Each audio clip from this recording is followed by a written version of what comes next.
ভাই, বেলা 11টা বেজে গেছে, এখনো সূর্য ওঠে নাই। কি বলিস?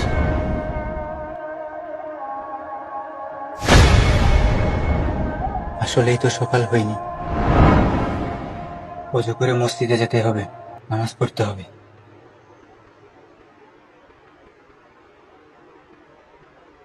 আল্লাহু আকবার।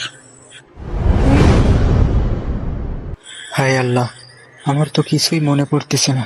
কি পড়বো? কোরআন পড়তে হবে। কোরআন পড়ে তারপরে নামাজে দাঁড়াতে হবে। আমার তো কিছুই মনে আসতেছে না।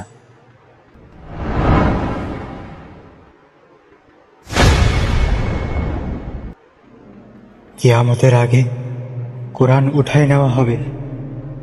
যখন ইসরাফিল আলাইহিসসালাতু ওয়াসসালাম সিংহায় ফু দিবে, তখন সমস্ত দুনিয়া ধ্বংস হয়ে যাবে। সবকিছু তুলোর ন্যায় উঠতে থাকবে।